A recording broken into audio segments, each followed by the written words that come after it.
The average person in the UK consumes roughly 4 kilograms of processed cheese every year. Hidden inside that seemingly innocent block in your fridge are food colorings, stabilizers, and additives that some countries will not even allow on their shelves. Some of the most recognizable cheese brands in British supermarkets contain ingredients that are banned or restricted across Europe, the United States, and Australia. Even more unsettling, that cheddar you have been putting in your sandwiches might not legally qualify as cheese in other parts of the world. The regulations surrounding what can be sold as cheese in the UK have loopholes wide enough to drive a refrigerated lorry through, and it is costing you more than just money. If this helps you think more clearly about what you buy, give the video a like and subscribe to Consumer Reporter to stay up to date with all of the latest UK food standards, product investigations, and shopping advice. If you want to take control of your money as well as your shopping choices, there is a link below to Money OS, a simple system to help you manage, protect, and grow your finances. Cathedral City is one of Britain's best-selling cheddar brands, but flip over the packaging and you will find something strange. Traditional farmhouse cheddar contains 4 ingredients at most: milk, salt, starter cultures, and rennet. Cathedral City lists more than 12 ingredients, including modified maize starch and a range of preservatives you will not find in any artisan cheese. The starch is used as a bulking agent, effectively padding out the cheese with cheaper ingredients while maintaining the texture consumers expect. Then there is E160B, called annatto, a colouring agent linked in studies funded by the European Union to hyperactivity in children. It is added purely for appearance, giving the cheese that rich yellow tone people associate with quality cheddar. The reality is that high-quality cheese does not need artificial colouring. Cathedral City also exploits what is known as the cheddar-style loophole. Real West Country farmhouse cheddar has protected designation of origin status, meaning it must meet strict production standards. Cathedral City does not meet those standards, but can still use the cheddar name because UK labelling laws allow it. There is also growing concern about microplastics from packaging materials leaching into the cheese during storage, especially when products sit in warehouses or transport vehicles where temperature control is not perfect. The fattier the cheese, the more susceptible it is to absorbing these contaminants. What you spread on your child's crackers might not even be cheese. Dairy is officially classified under UK and EU law as a processed cheese food, not actual cheese. The distinction matters because it only has to contain 40% real cheese. The rest is a cocktail of emulsifiers, milk proteins, whey powder, and stabilizers designed to create that smooth, spreadable texture. One of the key additives is E452, a group of phosphates used as melting salts. High consumption of phosphates has been linked to kidney problems, particularly in people with existing renal issues. There is also palm oil in the mix, raising both environmental and health concerns. Palm oil production is a leading cause of deforestation, and its high saturated fat content is not doing your cardiovascular system any favors. But here is what really tells the story. Dairy never goes moldy. Leave a block of real cheese out and it will grow mold within days. Dairy can sit in a cupboard for weeks without any visible signs of spoilage. That is not normal. It is a sign of how heavily processed and preserved the product really is. When food cannot decompose naturally, it raises serious questions about what it is doing inside your digestive system.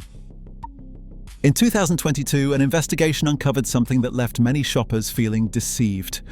Several major supermarket chains, including Tesco Finest and Sainsbury's own brand ranges, were caught mislabeling cheeses as suitable for vegetarians when they actually contained animal rennet. Rennet is an enzyme extracted from the stomach lining of young calves, and it is used to curdle milk during cheese production. For vegetarians, this is completely unacceptable. Yet these products sat on shelves with misleading labels for months. Some brands quietly reformulated their cheeses and switched to microbial or vegetable-based rennet, but they did not update the packaging or inform customers. The UK has a legal grey area when it comes to vegetarian labelling that would not fly under stricter EU regulations. Vegetarian certification in the UK is often voluntary, relying on self-regulation rather than mandatory oversight. That means unless a brand actively seeks certification from an independent body, they can make claims that are difficult to verify. It is a system built on trust, and as the 2022 investigation proved, that trust is regularly broken. Listeria is a bacterium that can cause severe illness, particularly in pregnant women, the elderly, and anyone with a weakened immune system. It thrives in unpasteurized dairy products, and several UK cheese brands have had repeated run-ins with it. Mrs. Kirkham's Lancashire cheese has faced multiple contamination incidents leading to Food Standards Agency warnings and product recalls. The UK allows unpasteurized cheese to be sold under certain conditions. That practice is completely banned in the United States and Australia. The argument for allowing it is rooted in tradition and artisan cheese making, but the risk is real.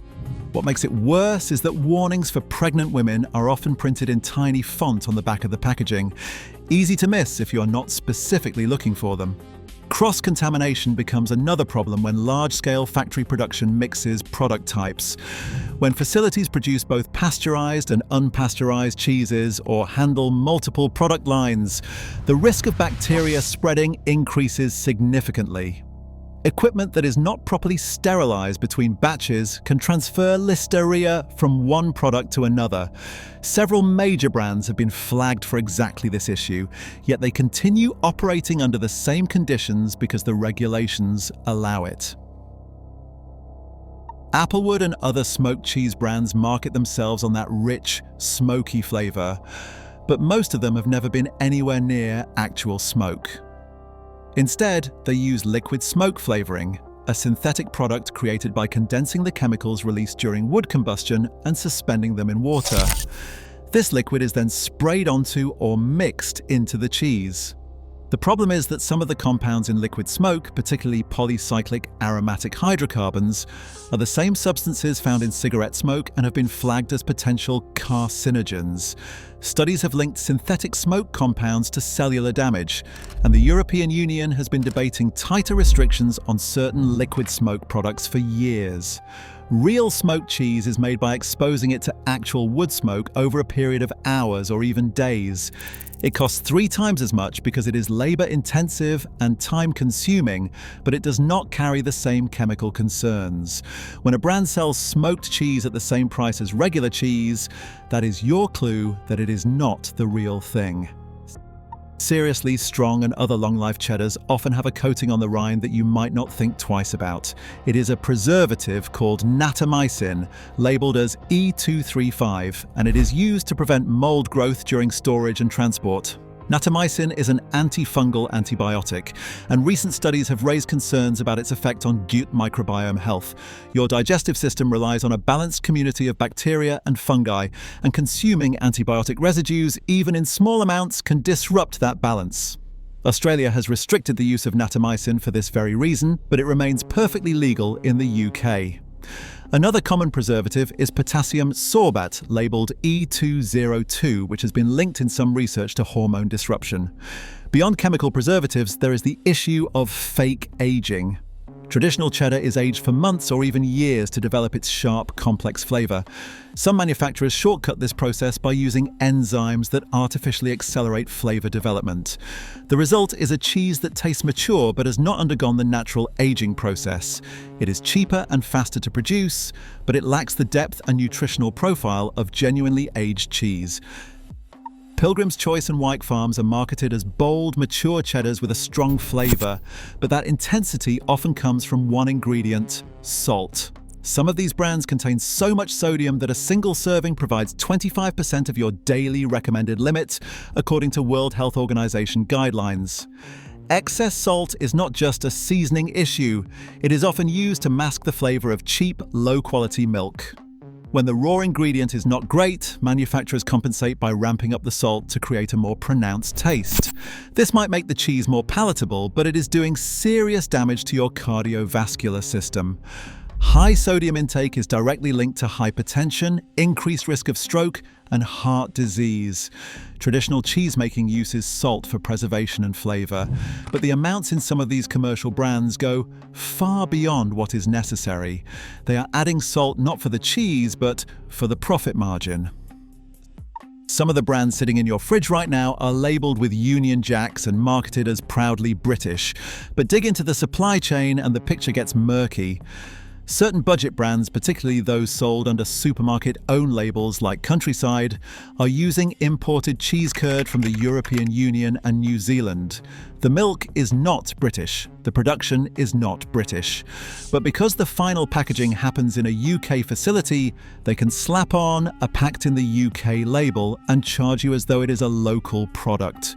There is a legal distinction between packed in the UK and made in the UK. And it is one that manufacturers exploit constantly. The cheaper the cheese, the more likely it is that significant parts of the production happened offshore. Post-Brexit, regulatory oversight of these supply chains has weakened. The enforcement mechanisms that once existed under European Union law have gaps now, and some companies are taking full advantage. If you're buying cheese because you want to support British farmers, you need to read the label very carefully, because the marketing often tells a completely different story than the fine print. Pre-grated cheese is convenient, but that convenience comes with a cost you probably did not know about. Many supermarket own-brand grated cheeses contain cellulose, a substance derived from wood pulp. It is used as an anti-caking agent to stop the shreds from clumping together in the bag. Technically, it is considered safe for consumption, but you are essentially eating filler that has no nutritional value and does not belong in cheese. Cellulose is not the only bulking agent. Some brands add potato starch to increase the product's weight and reduce the actual cheese content. UK regulations allow up to a certain percentage of these additives, and several brands push right up to the legal maximum. The result is that you are paying cheese prices for a product that is part cheese, part starch, and part tree. Anti-caking agents are used far more heavily in pre-grated products than they need to be because they extend shelf life and reduce waste for manufacturers. Freshly grated cheese from a block might take an extra minute of your time, but it is always safer, and you are getting exactly what you paid for: cheese. Cheese does not naturally come in bright orange. The color comes from beta-carotene in the grass that cows eat, and it is subtle. But some brands, particularly red Leicester varieties, amp up the color with excessive amounts of annatto or synthetic beta-carotene to meet consumer expectations of what cheese should look like. Historically, some red Leicester brands were found using dye levels that violated UK standards.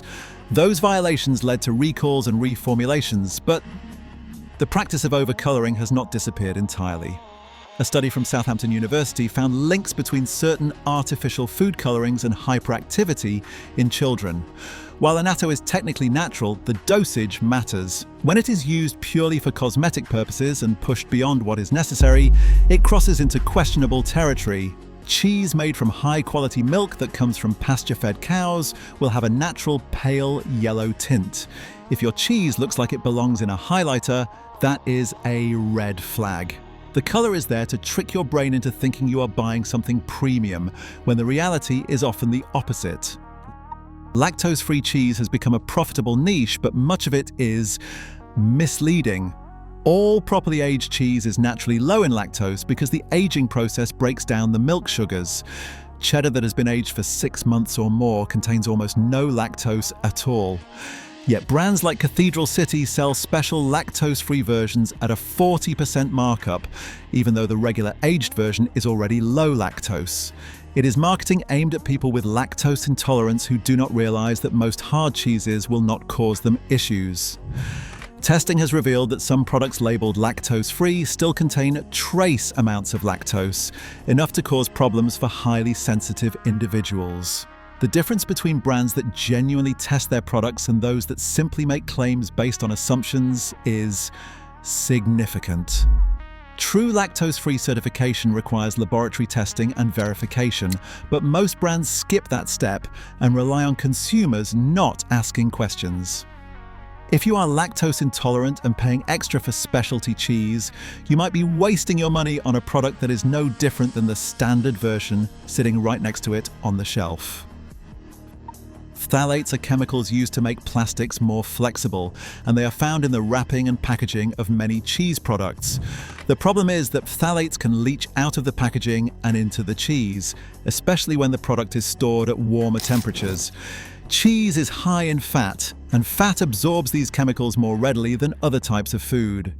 Phthalates are classified as endocrine disruptors, meaning they interfere with hormone function in the body. Studies have linked them to reproductive issues, developmental problems in children, and increased cancer risk. Babybel, with its distinctive red wax coating, has raised concerns for a different reason. That coating is not wax, it is polyethylene, a type of plastic. While it is not intended to be eaten, small amounts can be ingested, especially by children who might chew on the coating or not remove it completely. Temperature abuse during transport makes all of this worse. Cheese sitting in a warm delivery truck or an improperly cooled warehouse accelerates the rate at which chemicals migrate from packaging into the product. Most consumers have no idea that the plastic they are peeling off might have already done its damage. This isn't about creating panic, it's about making informed decisions when you're standing in front of the cheese aisle. The simple rule is this: fewer ingredients mean better cheese. If the label lists anything other than milk, cultures, rennet, and salt, ask yourself why those extras are necessary. There are budget-friendly brands that pass the test. Look for cheeses with short ingredient lists, clear labeling about milk origin, and certification marks from independent bodies. The Food Standards Agency website keeps an updated list of product recalls, and it is worth checking regularly if you are buying from brands that have had issues in the past. Traditional cheesemaking has existed for thousands of years without needing modified starches, synthetic preservatives, or plastic-derived coatings. If cheese could be made safely and deliciously for millennia without these additives, the question is not whether they are legal. The question is why manufacturers insist they are necessary now. The answer, more often than not, comes down to profit margins, not food quality. Your health and your family's health should not be the cost of convenience and corporate shortcuts.